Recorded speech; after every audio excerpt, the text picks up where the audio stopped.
Right breaking చూస్తున్నాం. సమాజాన్ని రక్షించాల్సిన పోలీసులే సామాన్యులపై లాఠీ ఎత్తుతున్నారు.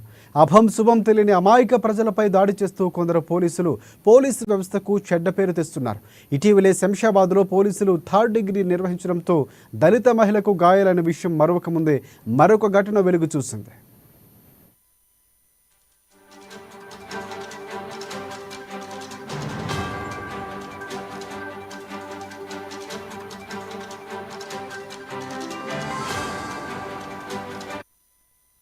గంజాయి కేసులో కాంగ్రెస్ పార్టీ నాయకుడు డ్రైవర్ వంట మనిషిపై 3rd డిగ్రీ ప్రయోగించారు పోలీసులు. హైదరాబాద్ నగరంలోని పోలీసులు 3rd డిగ్రీ ప్రయోగించడంతో పోలీసులపై కోర్టు ఆగ్రహం వ్యక్తం చేసింది.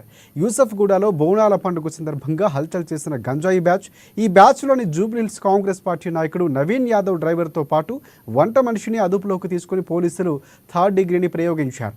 3rd డిగ్రీ ప్రయోగించడంతో పాటు ఈ కేసులో నవీన్ యాదవ్ పేరు కూడా చెప్పాలని పంజాగుట్ట ఏసీపీ 2 రోజుల పాటు హింసించారని బాధితులు ఆరోపించారు.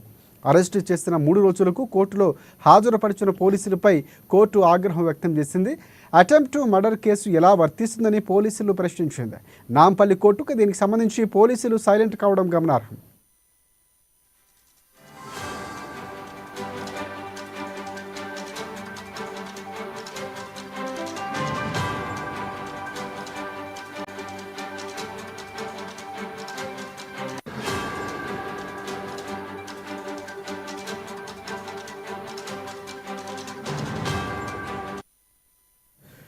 రైట్ సమాజానికి రక్షించాల్సిన పోలీసులే సామాన్యులపై లాఠీ ఎత్తుతున్నారు. అభం శుభం తెలియని అమాయక ప్రజలపై దాడి చేస్తూ కొందరు పోలీసు వ్యవస్థకే చెడ్డ పేరు తెస్తున్నారు.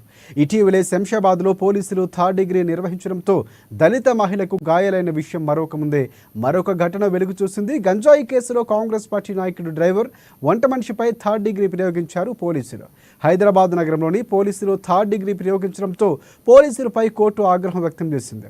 యూసఫ్గూడలో బోనాల పండుగ సందర్భంగా హల్చల్ చేసిన గంజాయి బ్యాచ్, ఈ బ్యాచ్లోని జూబ్లీహిల్స్ కాంగ్రెస్ పార్టీ నాయకుడు నవీన్ యాదవ్ డ్రైవర్తో పాటు వంట మనిషిని అదుపులోకి తీసుకుని పోలీసులు 3rd డిగ్రీని ప్రయోగించారు.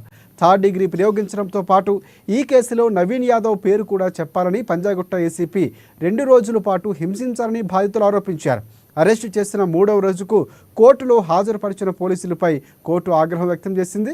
అటెంప్ట్ టు మర్డర్ కేసు ఎలా వర్తిస్తుందని పోలీసులు ప్రశ్నించింది కోర్టు. దీనికి సంబంధించి పోలీసులు సైలెంట్ కావడం గమనార్హం.